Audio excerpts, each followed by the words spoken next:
站住！我是记者，我要进去报道。不行，那至少告诉我里面发生了什么吧。我只能告诉你，联赛团在里面调查，其他的对不起，无可奉告。让我拍张照。不可以进去，请你离开这里。不能进，回去。放开我，让我进去。不能进！你们放开我，我要找我妹妹。谁也不能进，回去。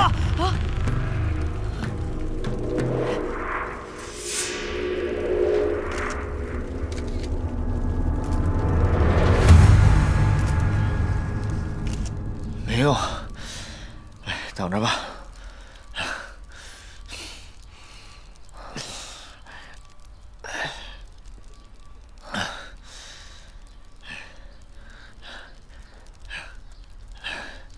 政府军攻打难民营的那天晚上，所有人都在给家里亲人啊写遗书，就我跟教导员。交上去的是2张白纸。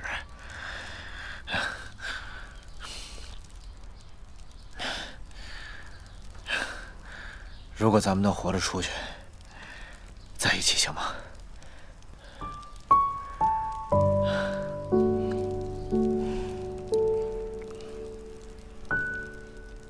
其实每次你出任务的时候，我都特别担心你。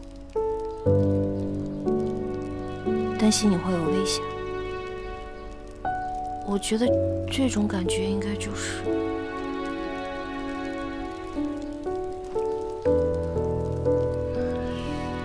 如果你再遇到危险的时候，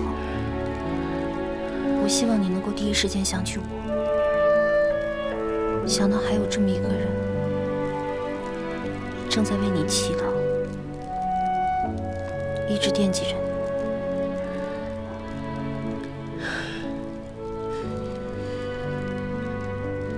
已经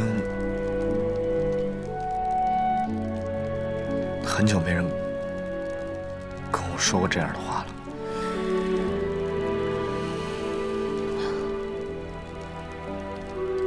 如果我们能够活着出去，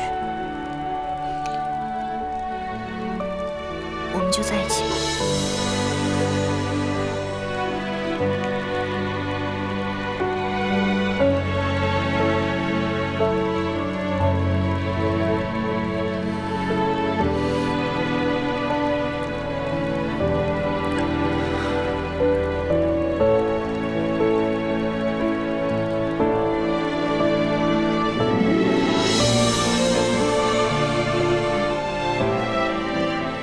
说真的，好像从来没有听你说过你喜欢我。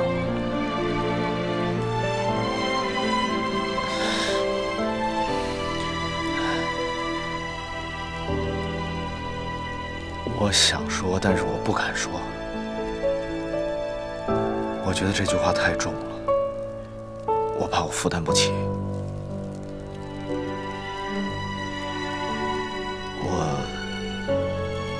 大部分时间都在执行任务，咱俩1年才能见几面呢？如果真的在一起了，以后成家了，如果真的遇到需要我的时候，我可能不会第一个出现。我们都是军人，这个我当然知道。我不敢奢求我们能够永远在彼此身边，我只希望心里有彼此就够了。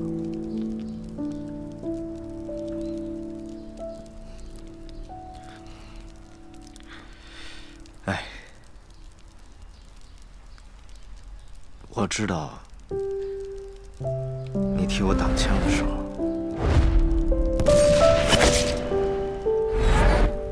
从那一刻起，你就在我心里了。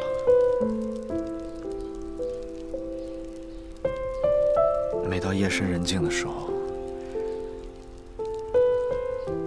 我总在想，我要是能够惦记他一辈子，幸福。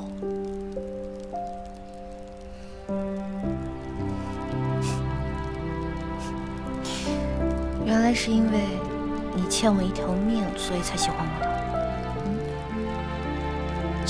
其实这只是个开始，我只是想这个救我的人。你是我命中注定，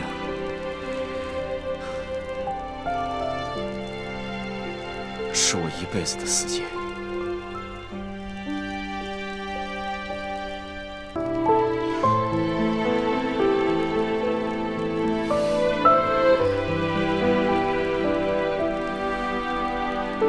那你就用一辈子的时间了解吧。好，一辈子。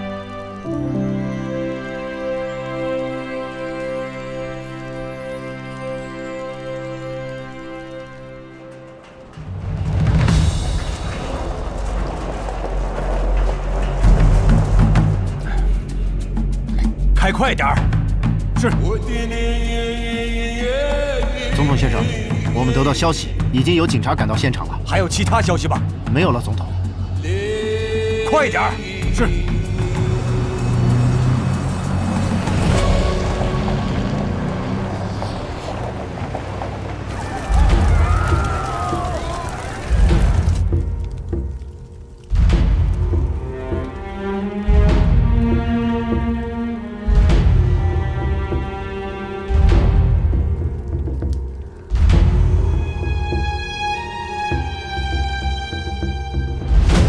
这边。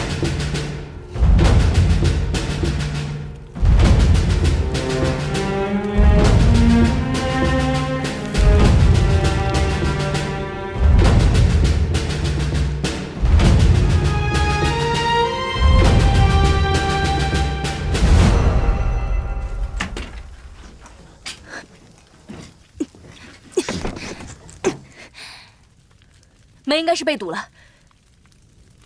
小吴，你去阳台那边看看能不能进去。是。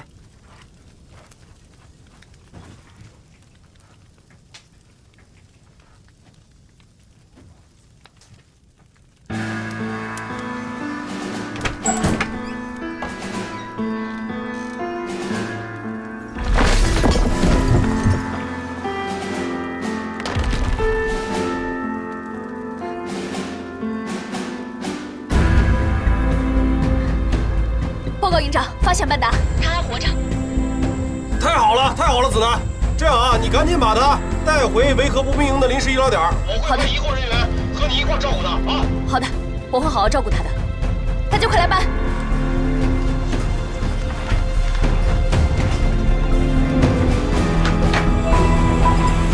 对了，王女士，现在啊，周边的所有医院根本来不及处理这么多的伤员。咱现在医院必须得赶紧重建。是高营长，我建议呢，在中国步兵营的附近搭建简易帐篷，把医院搜救出来的仪器和药品运过去，而且以后医院的重建最好也是在中国步兵营的附近展开。现在单程只有那儿最安全了。你说的对，医疗器材、药品，那现在只能是这样，只能是先把现有的一些设备、临时医疗站搭起来。对，拜托了。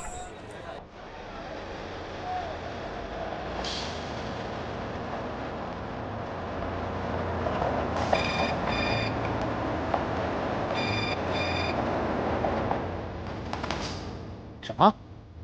班达吗？总统先生，班达还活着，中国维和部队已经找到他了。是中国维和部队吗？电话给我。你好，我是洛尔。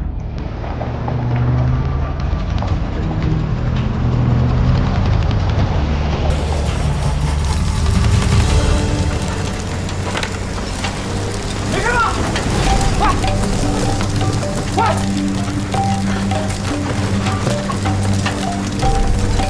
哎，跟上，跟上，小心火！快，赶快送去临时医院！别往那边小心点啊！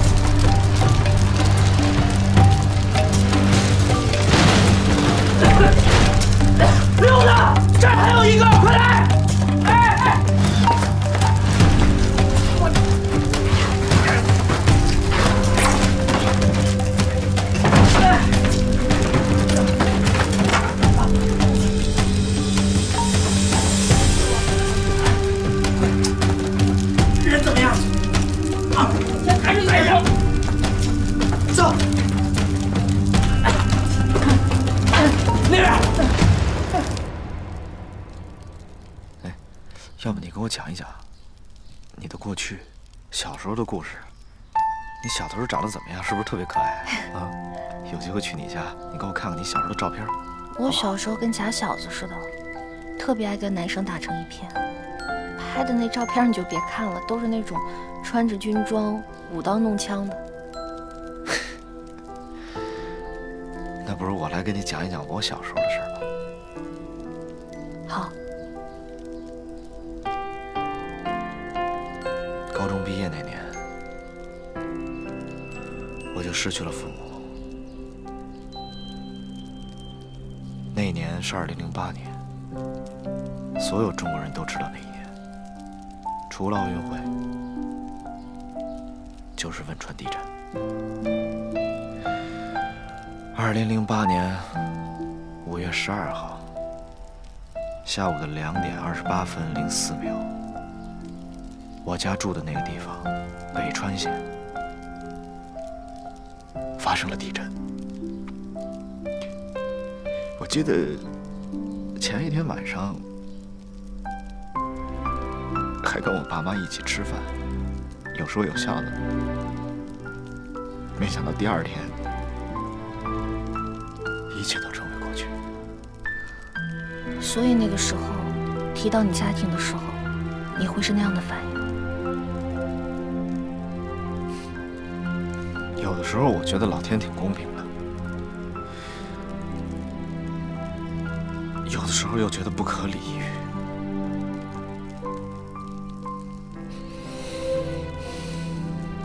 生死离别都没有机会说再见。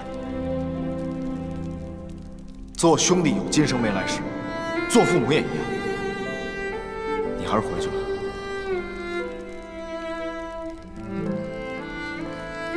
你知道我为什么来当兵吗？是因为解放军救的你吧？对。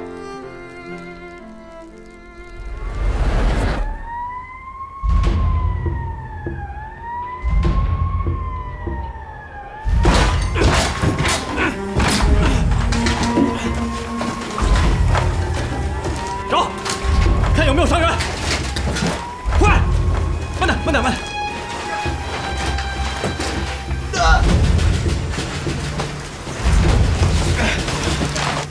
手一腿，关住。醒醒，醒醒，能说话吗？哪不舒服？能说话吗？别动，别动，别动！你叫什么名字？我叫聂风。来，抬走，小心腿啊！来，救救我！好，来，我爸妈！小心腿啊！慢点，慢点！教导员救了我，但是你知道吗？他的家人就在距离我不到500米的地方埋着。当他执行完任务之后，再回去，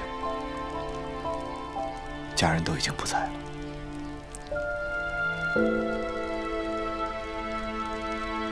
等我们参加完这次维和任务，我们就回汶川，回你老家，给你的家人，还有教导员的家人扫扫墓。好，就这么定了。你知道吗？你知道我要申请维和那一次体检，你没给我通过，我多生气吗？我那也是按规定。我知道，那事儿我不怪你。我觉得有很多事你也不了解。08年毕业，我打算跟我父母一起去海南潜水，可是没想到这个愿望永远都不能实现了。之后有一次机会，我去潜水了，忽然间发现我在水里的感觉离他们特别近，我就喜欢上这项运动了。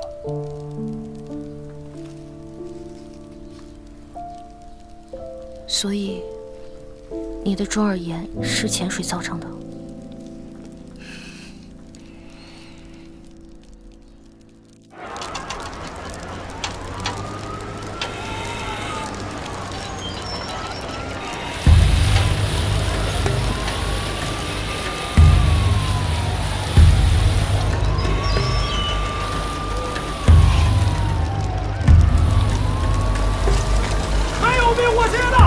铁锹，别不见！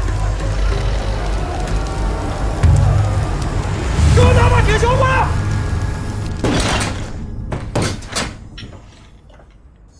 队长，我还给你藏了瓶酒呢，你喝不喝倒是说话呀！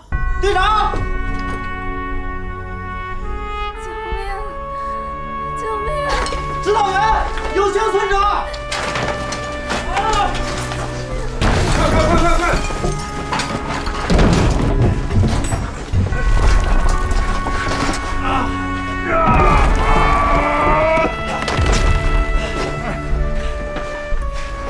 有聂风和铜像镇的消息吗？救援人已经问了，只有中国医生，他们说有什么消息会马上通知我们。走。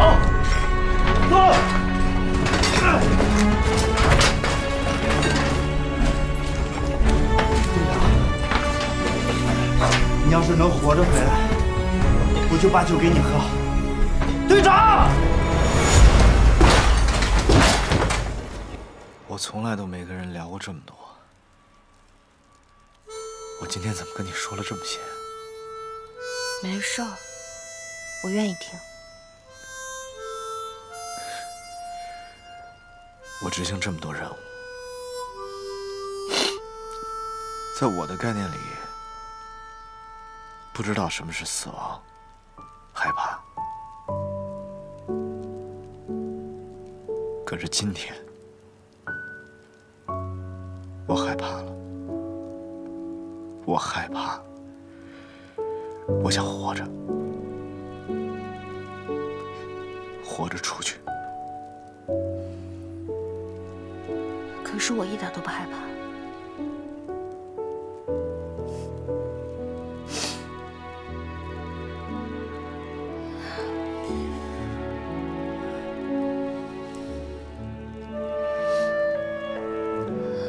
因为有你在。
先送到那边去。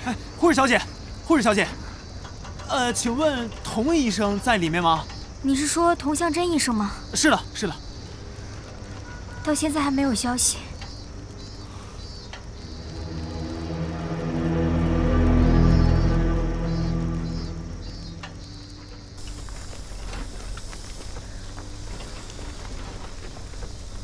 总统先生。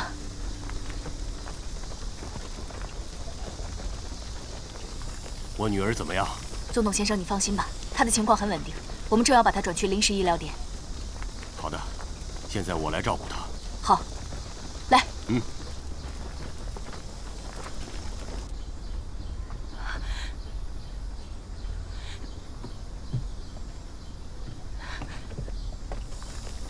哎，站住！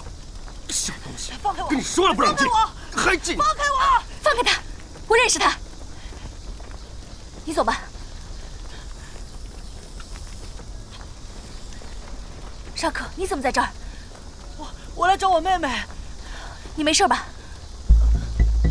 老聂，聂风，老聂，聂风，老聂，聂风。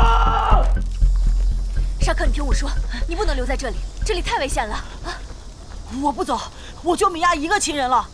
你告诉我他现在在哪儿？沙克，你是一个男子汉，男子汉要学会坚强和忍耐。相信我，米娅会没事的，好吗？真的吗？一有米娅的消息，我会第一时间告诉你的。老聂，老聂，聂风，能听见吗？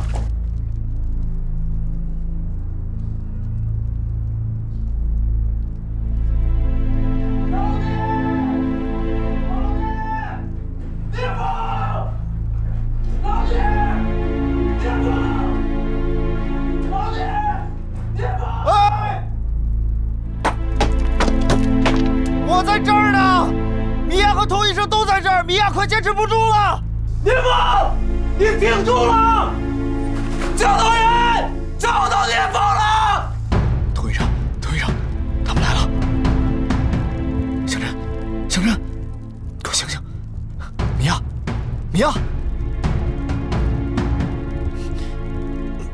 小珍，快醒醒！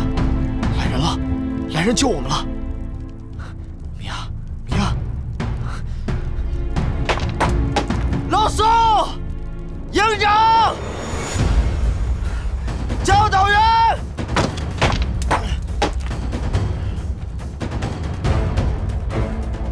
哎，来人呐！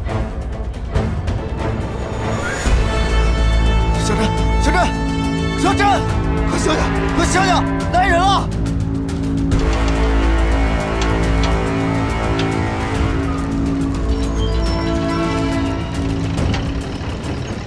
担架，快！来，这个孩子，小心点儿。聂风呢？出来了！快送临时医院去，快！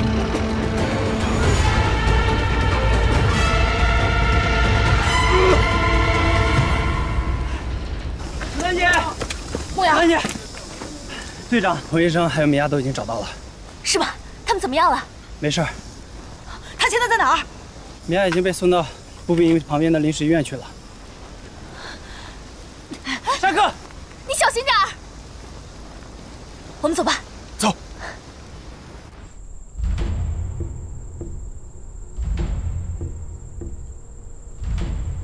怎么了？车都装好了，钱还没有收到，这到底是怎么回事？没有给你打款吗？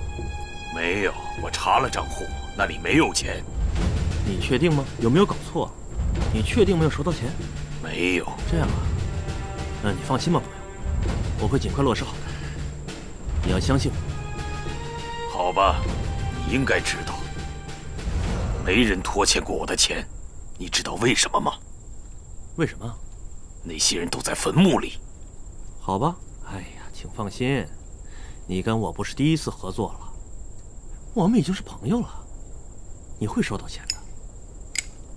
想清楚，你个骗子！哎，矫情鬼！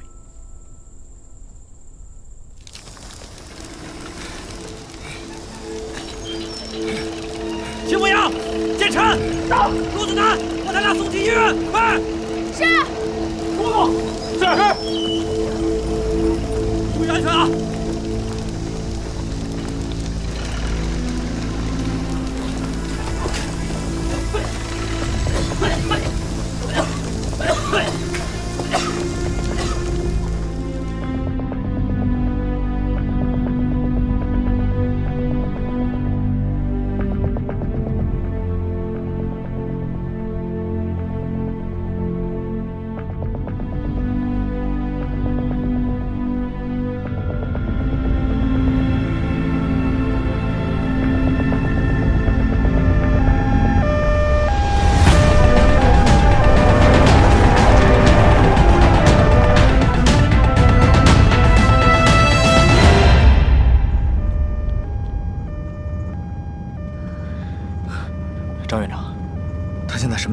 么样了？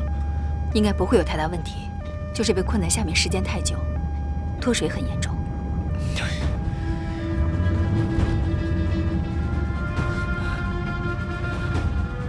童医生，童医生，童医生，别紧张，就是太虚弱了。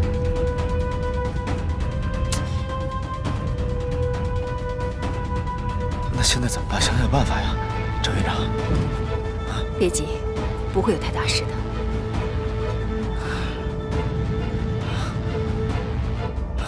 司机，快点开啊，快点儿！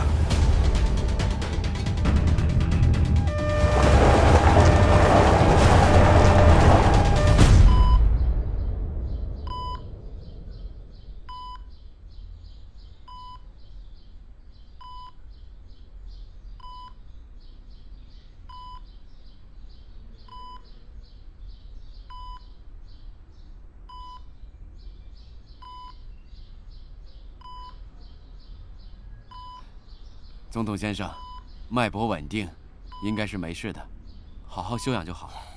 谢谢医生。不客气。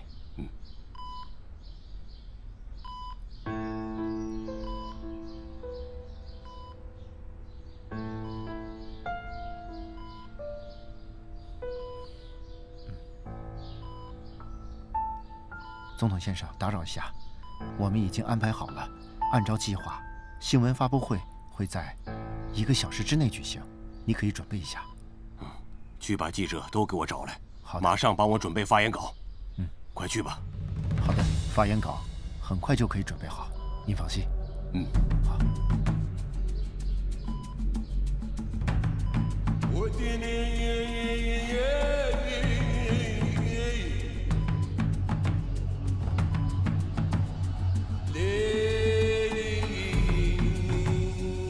宝贝儿，爸爸很快就会回来。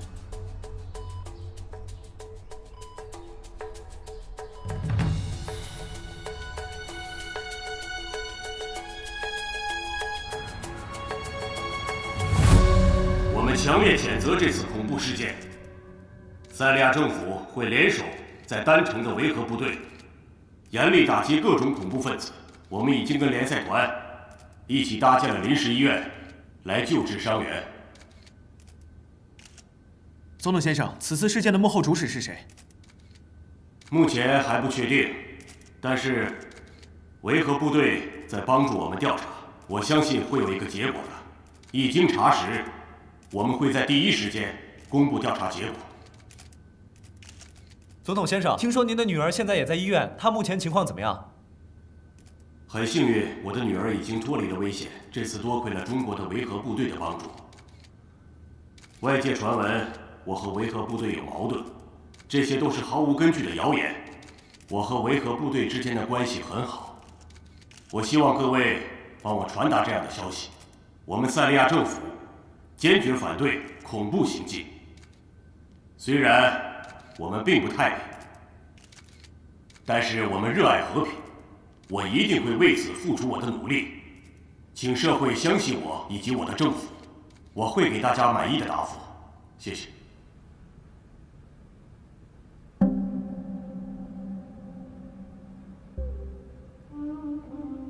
短短7个小时之内，丹城又发生了4起人体爆炸案。现在的丹城就像是地狱一样。卢尔也在举行记者会报道这件事情，但是没人会相信他的。他这次应该是惹上大麻烦了。不管卢尔做什么，都不应该成为借口，对医院这样的地方进行袭击。他是我们的敌人，敌人的敌人就是朋友啊。他们可不是我朋友。就算是我下台了，他们也会不断的制造麻烦。他们背景很强大，不能任由他们发展。我们要协助卢尔进行调查。您是什么意思？让我们的人密切关注事态，如果事情向不好的方向发展，我们不能袖手旁观。塞利亚需要和平。好的，副总统。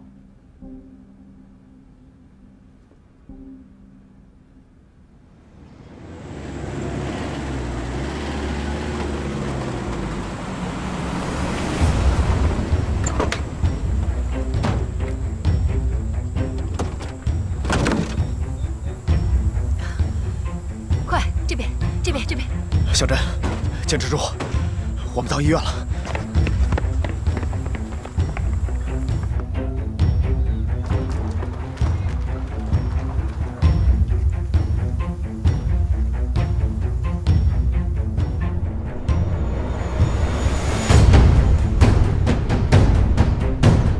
等会输液。好。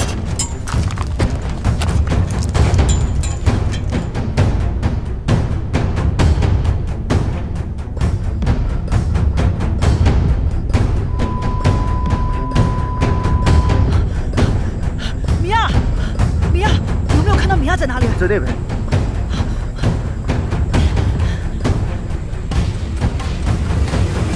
姐姐，姐姐。姐姐，米娅现在怎么样了？她在里面。哎，沙克，现在不能进去。米娅现在还在抢救，相信他们，相信医生，一定能救活她的。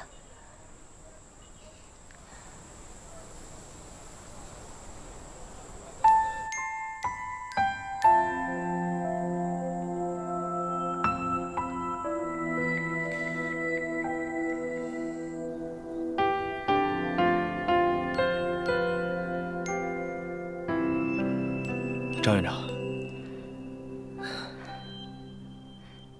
放心吧，他经过紧急抢救后，目前已经基本稳定了。随后还要对他做更进一步的检查。谢谢你。您先回避一下。好。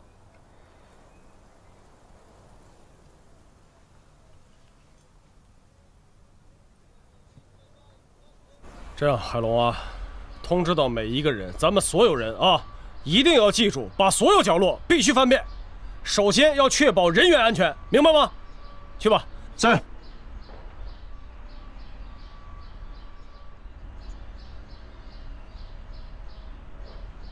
哎，欧阳女士。高院长，现在救援情况怎么样了？刚才已经让通知下去了，必须把每个角落都翻遍。当然，现在有个情况啊，火势太大，这个医疗器材和药品恐怕还是先保人吧。对，其他的你不用管。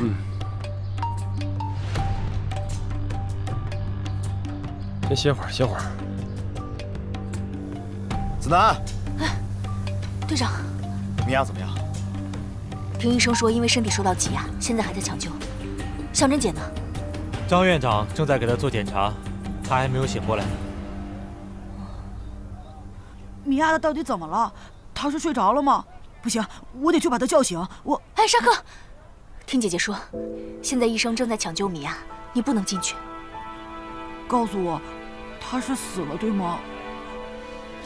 你要相信医生，相信我们，他们一定会救活米娅的，好吗？站在这儿，姐姐陪着你。我相信你们。老宋，照顾好他们。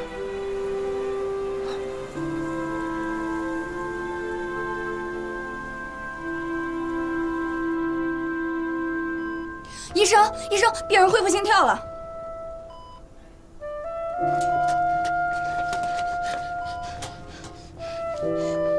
米娅，米娅，沙克，米娅已经恢复心跳了，你可以放心了。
聂队长，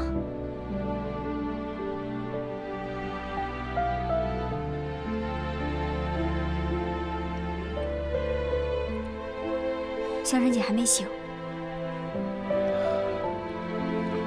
我陪她待会儿。我先走了。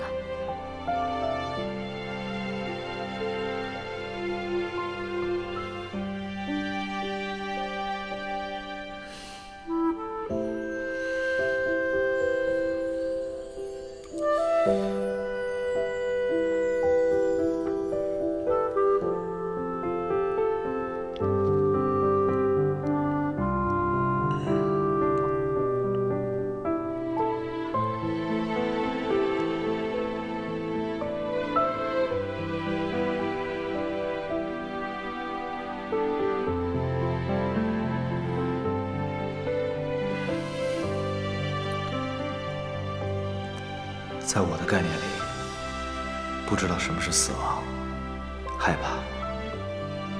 可是今天，我害怕了，我害怕，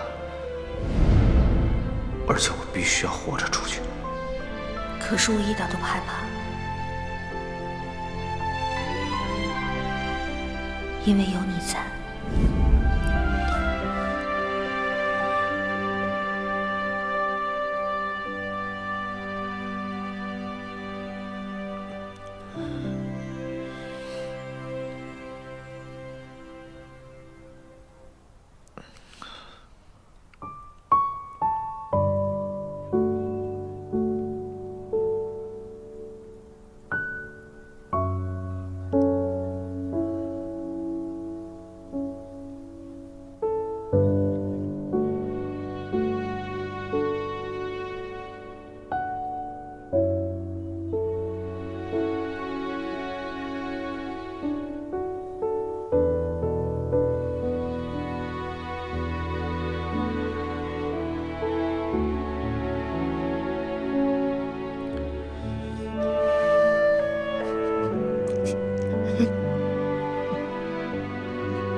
你醒了，我去给你叫医生去啊。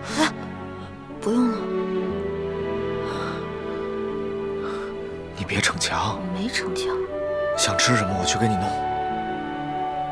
有你在就够了。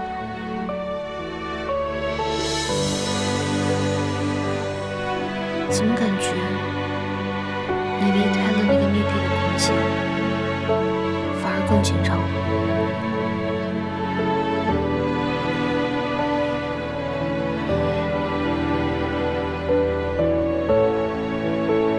第一次见你，留下阴影，害怕吗？什么阴影？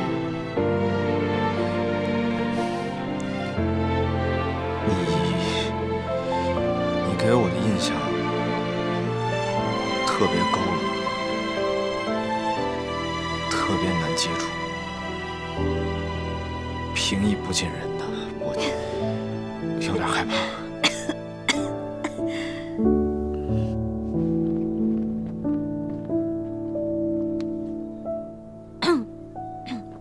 姐，你身体没事吧？感觉怎么样？好多了，本来也没什么事儿。有队长在这儿，香珍姐的病都好了一半。牧阳，立正。营长和教导员都很关心你们，知道你们现在挺好的，那他们就放心了。米娅呢？米娅怎么样？她没事儿，你放心吧。我们一会儿还要赶回救援现场，那边人手不够。哎，你可别想跟我说提前出院的事啊！没有张院长的同意，谁都不能提前出院，这可是营长的命令。别再说什么，我们走吧。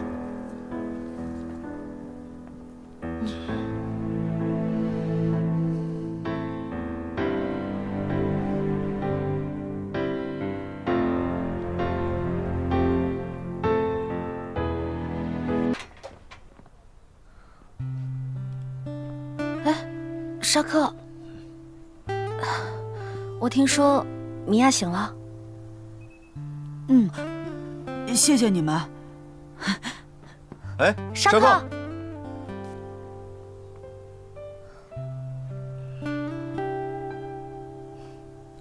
是不是特想去啊？那你去吧，注意安全。你照顾好自己，好好休息。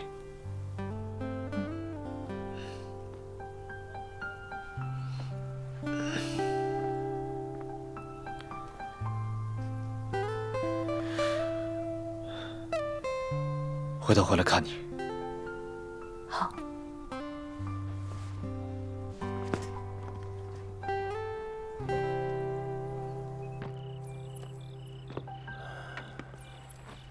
看看啊，老胡，人先不说，这库房里边的药品和器，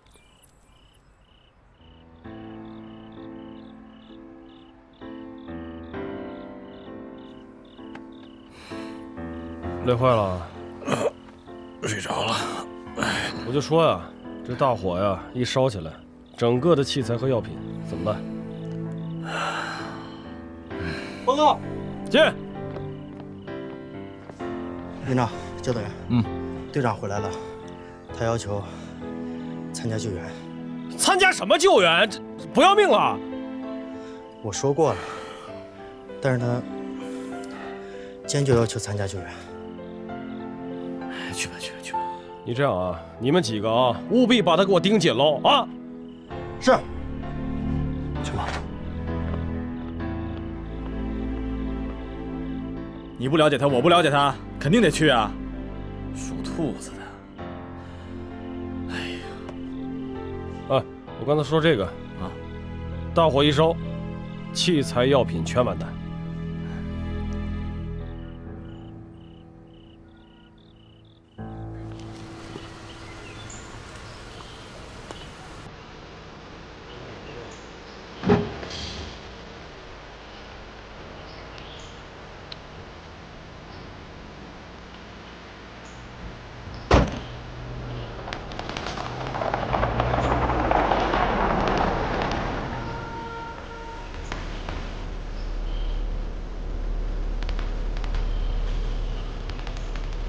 先生，你的护照。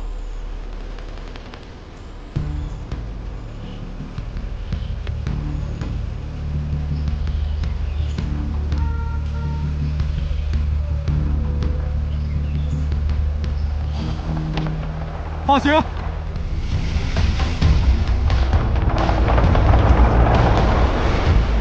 盒儿自己拿啊，多吃点。老郭，谢谢啊！没想到这个时候还能吃上这么热乎的饭。哎呀，谢什么呀？都是自己人，你们比我们辛苦多了，吃口热乎饭，这不应该的吗？哎，都辛苦，都辛苦。多吃点啊！来，饭盒自己拿，筷子都在这儿啊。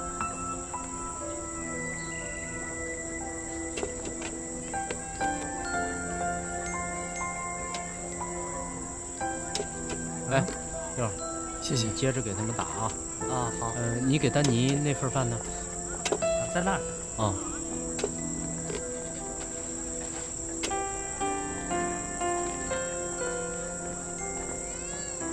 丹尼啊，吃过饭了。那个，我想了想啊，还是得跟你说，咱要不回去吧？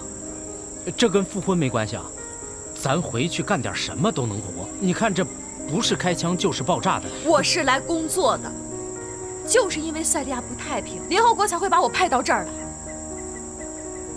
是，这老话说得好啊，地球离了谁都转。你看你，这已经走了4个任务区了，一个比一个危险。这就算是尽义务啊，这也够了吧，是吧？你是不会懂的。赛利亚和平之前，我绝不会离开。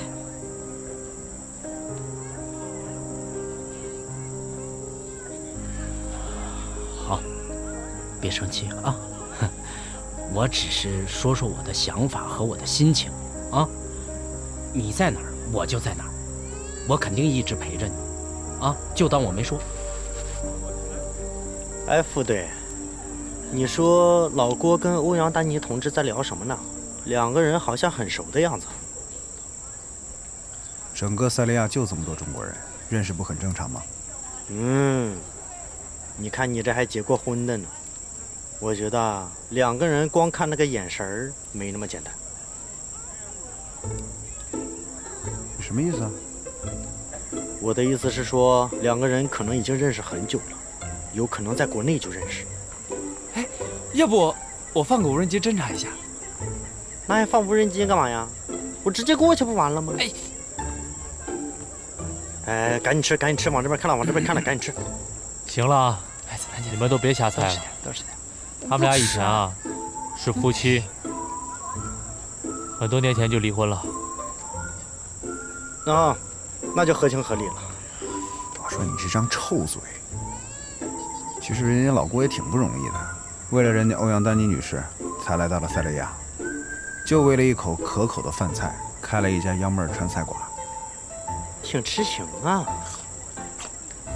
一个愿打一个愿挨吧。不过老郭也挺厉害的，这都几个战区了，到处都有他的幺妹儿川菜馆。全国连锁都连锁到这儿来了。哎，不过说实话，除了老郭，我觉得没几个人能干出这种事儿的。哎，我能啊。他去哪儿我去哪儿。来吃饭，吃饭，吃饭，吃饭。哎呀，有人吃不下去了，这豆角挺好吃，啊，多吃。赶紧吃。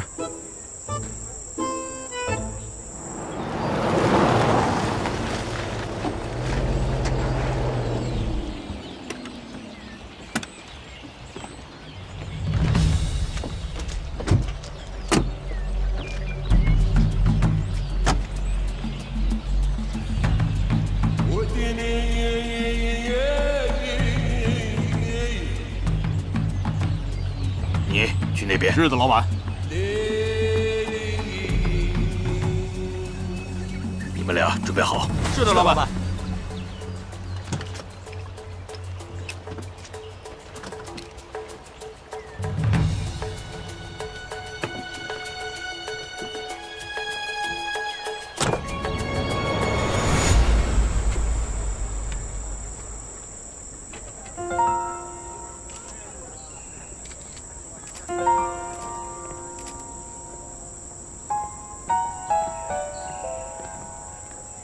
行了，别看了，给我拿瓶水。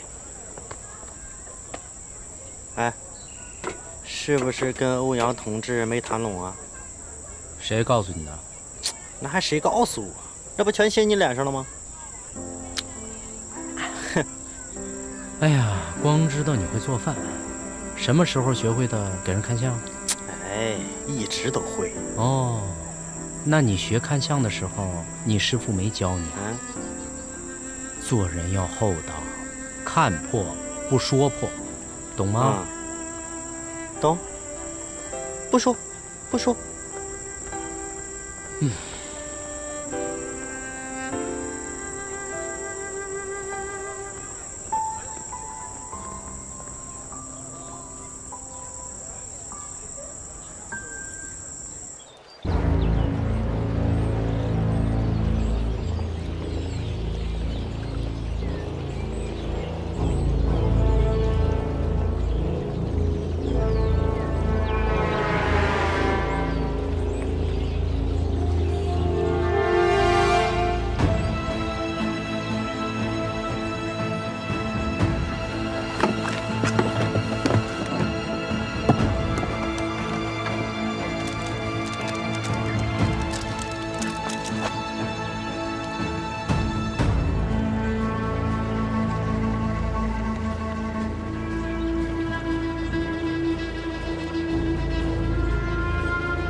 每天要投放3次，你们要喝自己的水。是老板。是的，老板。接下来1周都没有补给，绝不能接触这里的水。这些人1周之内就会死。放心吧，老板，保证没有问题的。这件事情我一定会给大家一个答复的，但是我今天只能说这些，谢谢。好的，谢谢谢谢。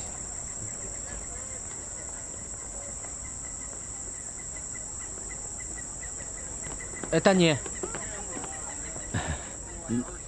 那个，对不起啊，我失态了。还是要劝我吗？不是，我向你表个态，等塞利亚和平了，咱俩一起回去，咱俩一起，啊。哎，那个晚上，回去吃饭啊。一堆事儿，再说吧。哎，我等你啊。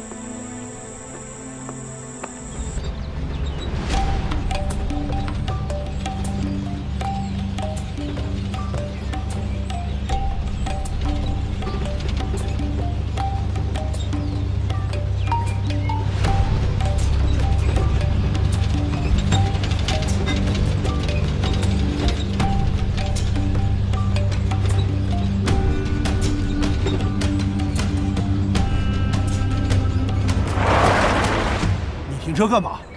那边好像有情况，长官。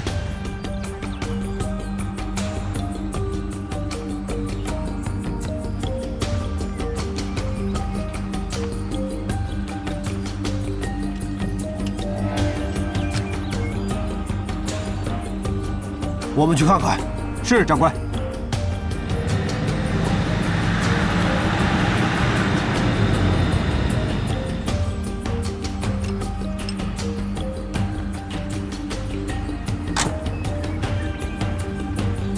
老板，我们有麻烦了。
你们在这儿干嘛？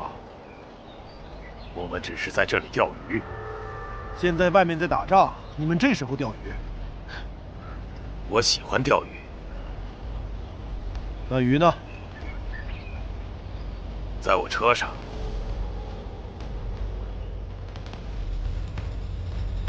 把车打开，让我看看。你说什么？我说打开车门。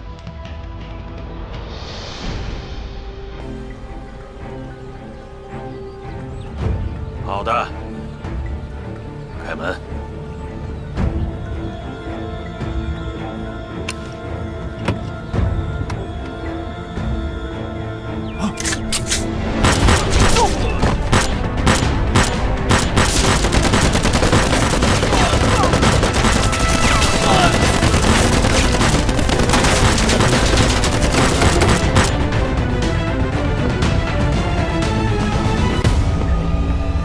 等等。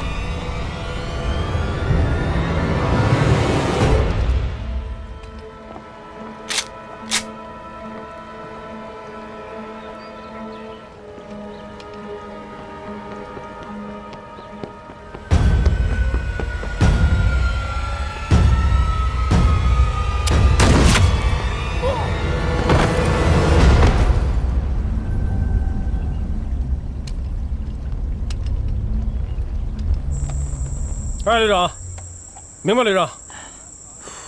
您放心吧，团长，报告。您放心，现在啊，我们已经把整个废墟翻了个遍了，确保无一遗漏啊。快！明白。好的，一人来一口，快！好，旅长，再见。啊，不是。怎么样，现场还有人吗？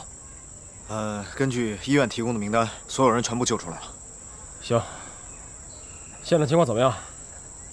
很多药品都搬出来了，但是化验室受损严重，很多仪器都用不了了。哎，行吧，没办法。这样啊，咱们必须确保今天一天把所有的工作全部结束，人永远是第一位的，明白吗？明白。赶紧吃2口，快！不吃。老边，不吃，咱俩再去看看吧。走，吃一口再去。不吃了，不吃了。兄弟们都没吃呢。悠着点啊！你吃2口。辣呀，越吃越热，你来吧。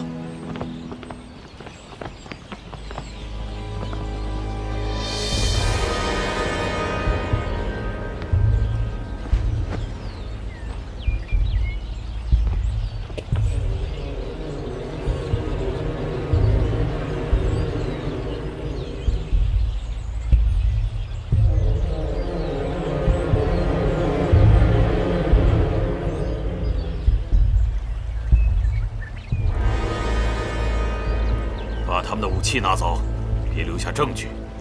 把尸体埋了，等15分钟之后你们就撤退。那辆卡车，我来处理掉它。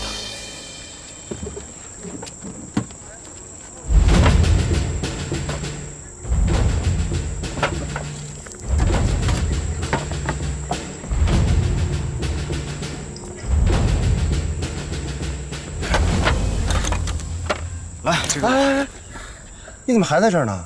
搬东西啊。不是，你怎么不去看看童医生去？不用了吧？这个时候你就别端着了，这儿多你一个不多，少你一个不少。再说了，人家童医生刚刚脱离危险期，你就不担心啊？快去看看吧，去吧。哎呦，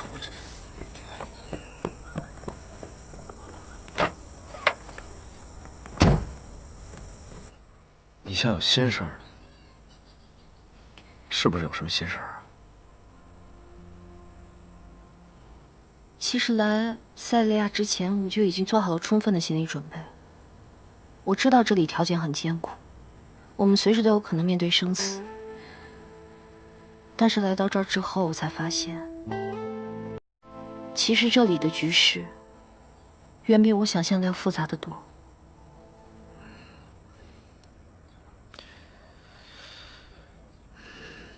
其实我也有同感。刚来塞利亚那会儿，我的想法很坚定，就是为小鹏报仇。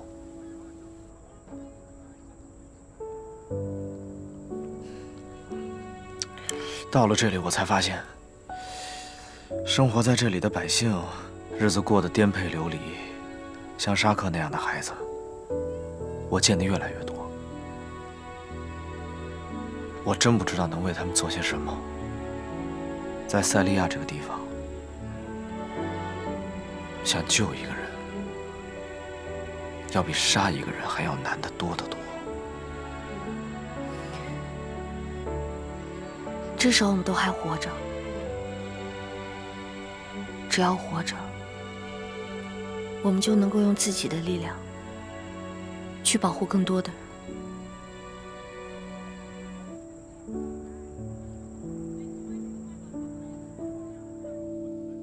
此刻，我坐在临时医疗帐篷里，写这篇日记。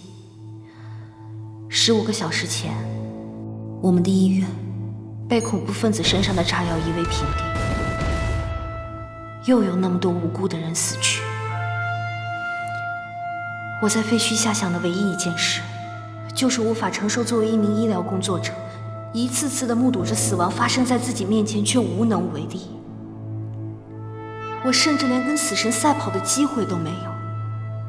我必须无条件地接受自己的失败。这样的滋味比死还难受。可我现在不这样想了。我们埋在医院废墟的时候，聂风他为了让我撑下去，他给我讲他的过往。那是他心底最隐秘，也是最无法触碰的记忆。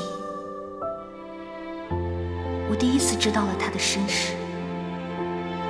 我突然明白，为什么我看着他，总是有一种莫名想要保护他的冲动。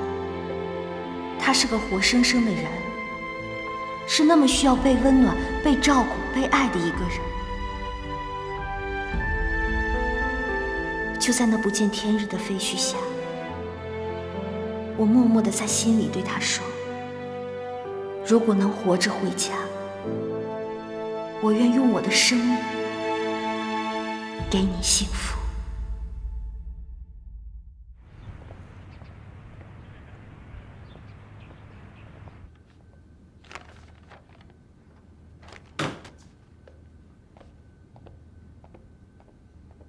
有什么消息吗？还没有。2小时前就该回来，什么通讯都联系不上吗？没有，什么都联系不上。派出去的车辆有消息吗？没有，5分钟前我们刚刚联系过。一定是发生什么状况了，我要向上级汇报。你们继续联系。是的，长官。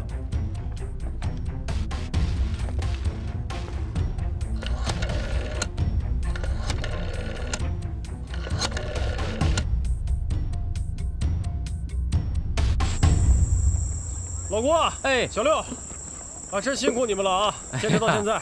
没事儿没事儿，代表维和步兵营感谢你们。客气了客气了，都是自己人。你看你们这忙活的，我告诉你啊，说实话，我来塞利亚第1天，我就发誓了啊，就2事儿，一个照顾好丹尼，还一个呢就是把援非志愿者做好了。什么时候塞利亚和平了，我老郭什么时候再走。别这样啊！那不屈才了吗？您在这儿等到和平了，再开个店啊，对啊，多开几家分店，那这儿的人有口福啊。我们也有口福了。什么呀？和平了，你们早回去了，用不着了，还有什么口福？反应过来了。哎呀，我也没那么大志向。小刘、小张、小道，来，帮忙给搬走。快点，谢谢了，快点谢谢啊！别，让他们来，来，跟我过来吧。谢谢啊，慢走啊！好嘞。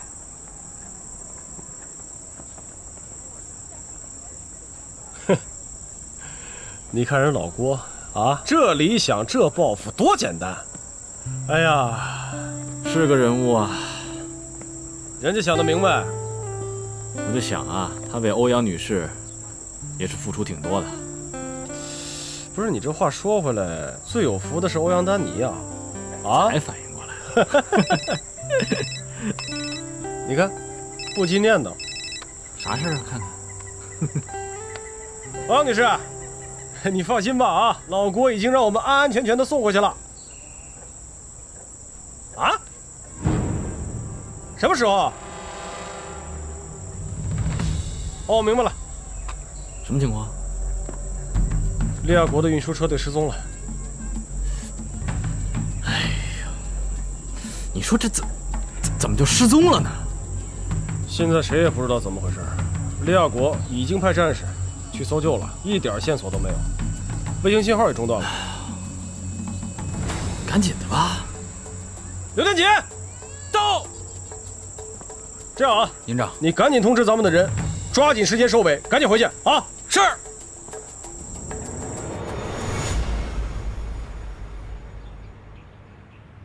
好了，你先回去吧。好的。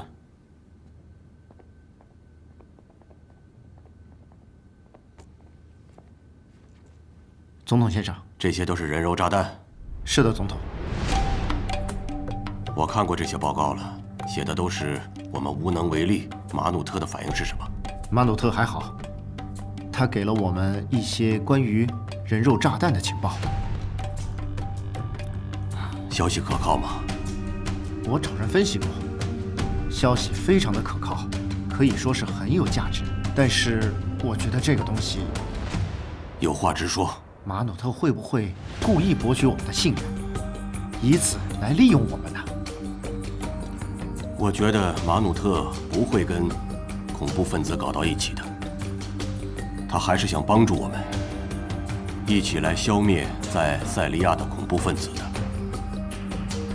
所以我觉得不可能。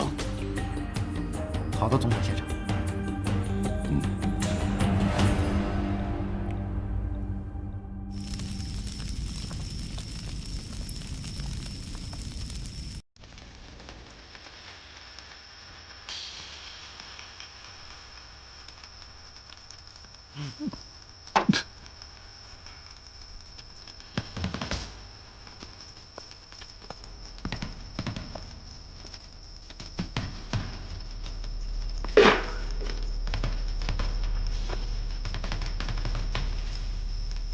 我的钱呢？你尽管放心，我不会让你失望。这是什么？这是个头盔。当然，这是头盔。我知道是头盔，而且这是维和部队的头盔。我想说的是，你把头盔带到这儿来是什么意思？我开车去河里放毒药，碰见了5个利亚国人和1辆车，然后我做出了选择。这就是我的战利品。你做了选择？你做了什么选择？这是什么意思？我杀了他们。你杀了他们？是的，你杀了他们。让我想一下，你去河边放毒，然后杀了5个人，之后又回到我这儿来，是这样的吗？那你让我怎么做？邀请他们一起去喝一杯，还是说帮我投毒去？在那种条件下，我没有时间考虑，只能清理掉他们。尸体被埋了，没留下证据，放轻松。让我想想，你杀了人，没留下任何证据，然后你又来到了这儿，我实在是搞不懂。你准备拿这个头盔怎么办？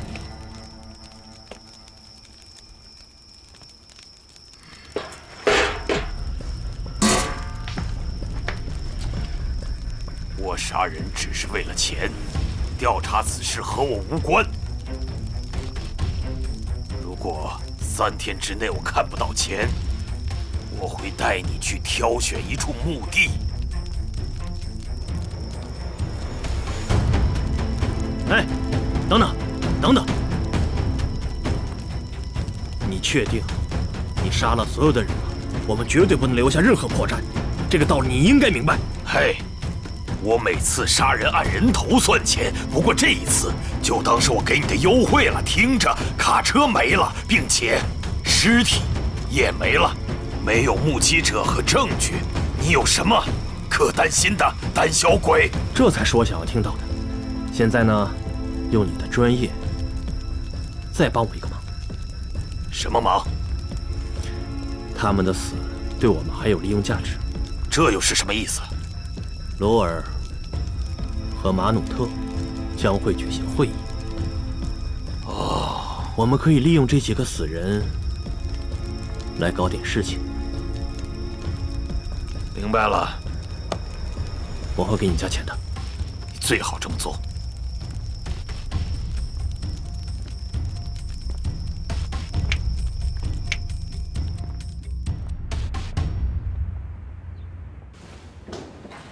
事情紧急，我就直接说了。昨天上午11点左右，利亚国维和步兵营5人驾驶汽车在城外执行运输任务返回时失去了联络，无线电静默，连同汽车的卫星定位也一并消失。可是，就在15分钟之前，我们检测到这个汽车的卫星定位重新出现在了丹城西郊。西部，马努特的地盘。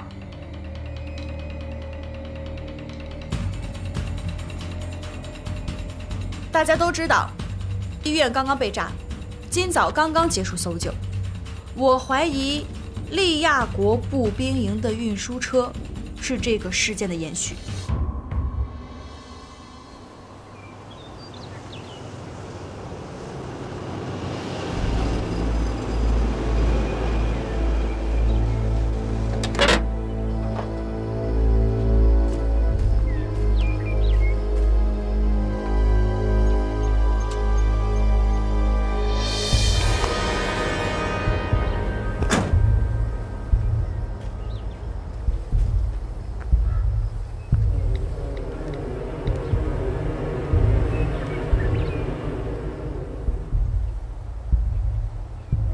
是，我已经把车开到马努特的地盘了。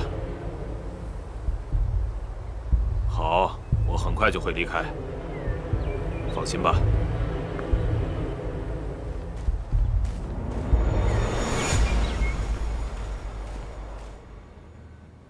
高营长、胡教导员，你们有什么看法？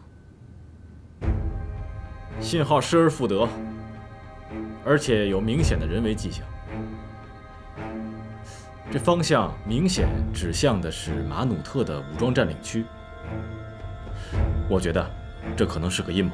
没错，这个地点反政府人员聚集，成分复杂。可是现在我们唯一的线索就在车上，即使是陷阱，我们也要派人去实地侦查，把车和人都带回来。高营长，明白了，你放心吧，我们会派最合适的人去。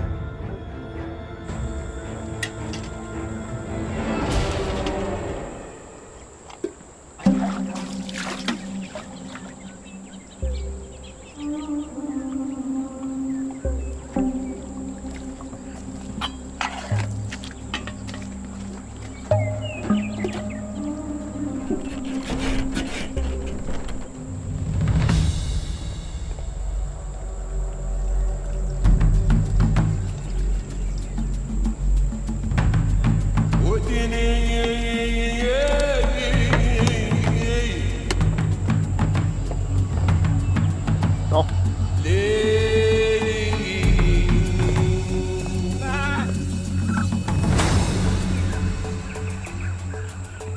妈，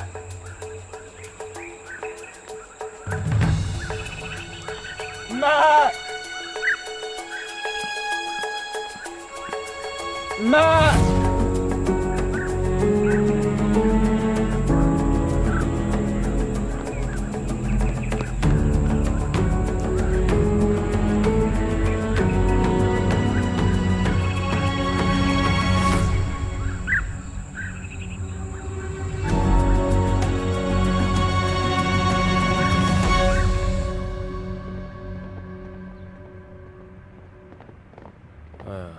眼下的这塞利亚，所有的武装力量，恐怕也就是咱们了。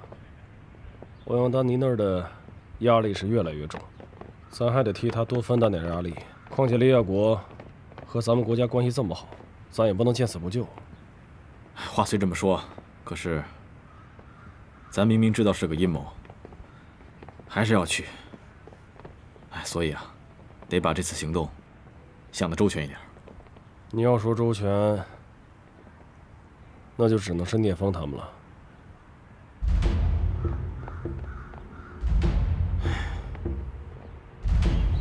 我跟你们说一下情况啊，昨天上午，利亚国维和部队的一辆运输车在执行任务返回期间突然失联，而且至今没有找到，车上的卫星信号也随之消失。可是奇怪的是，几个小时之后，这个卫星信号又突然出现，并且向西移动，最终却停留在了马努特武装的占领区。有一点要注意啊，这个卫星信号再次出现在马努特的武装占领区，这一点绝非偶然。可是目前，咱们手里掌握的线索实在是有限。我们刚刚接到联赛团的命令，让我们追查这辆失踪的运输车。营里面想派你们去执行这次任务，因为这辆车太像是一个提前设计的陷阱，所以你们一定要做好摸排工作。首要确认的任务就是看看利亚国的维和官兵是否还活着。对，我觉得马努特才没那么傻呢。医院爆炸事件很有可能是声东击西。可是这目前仅仅是我们的一个推测啊。聂风、建成，你们俩切记啊，这次行动很危险，千万避免和反对派武装发生冲突，有情况随时汇报。明白。在塞利亚这里从来都没有绝对安全的地方，况且他们一直以来都牵着我们鼻子走。这次我们可以尝试着变被动为主动。请营长、教导员放心，我和聂风一定完成好这次侦察任务。好，你想一想，鲁尔要和马努特接触，这两只老狐狸嘴上说合作，其实这两个人互相谁都不信任。别担心，我们有的是时间。你要相信我。哎，等一下，喂，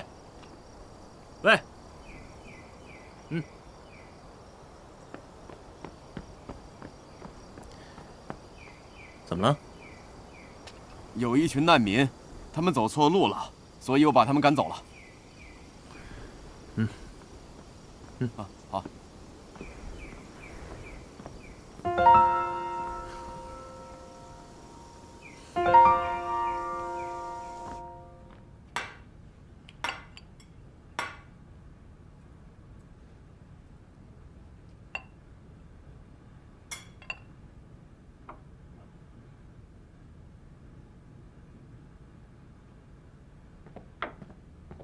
总统先生，我们的情报机构从难民口中得到线索，发现一群可疑的白人，他们好像有武器。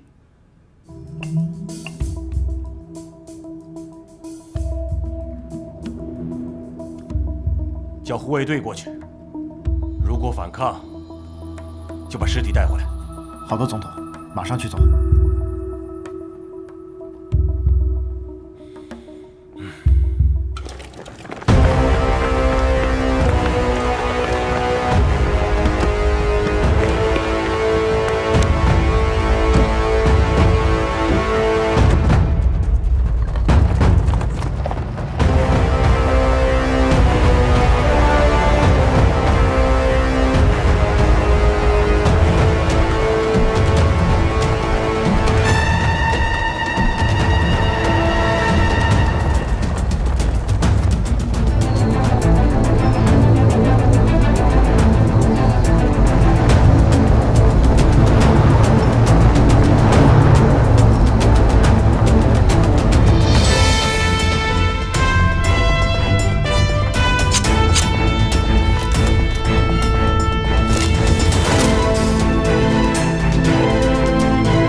都正常了。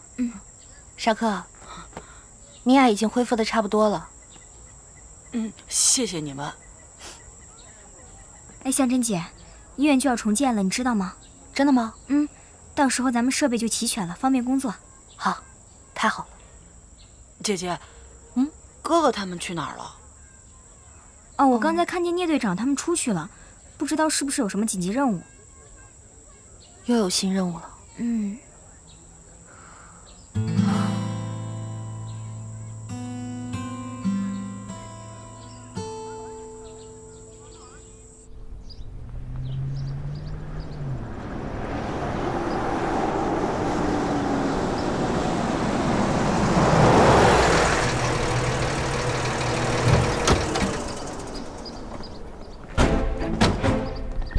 维持现场秩序。退后，退后，让一下，大家都退后，退后，都退后，退后，退后 ，stay back，stay back，不知道什么时候在这里停了一辆维和部队的车，是今天早上发现的。哪国的车？这个我还不清楚。连你也不知道吗？是。那好吧，不要轻举妄动，先查明情况是怎么回事。鲁尔那边怎么样？上午有人看到他的护卫队离开驻地。真的吗？去哪儿了？反正和我们无关。这和中国步兵营这次的行动有关系吗？我不知道。又发生什么了？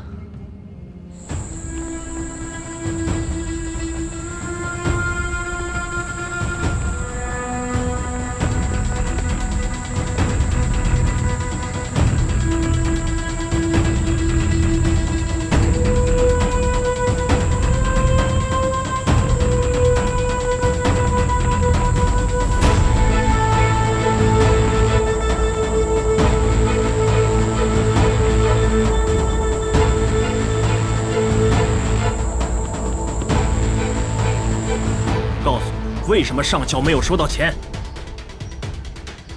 好吧，那我们现在还有多少？听着，小子，利用你周围的资源，赶快把上校的钱给我打过去，这件事情越快越好。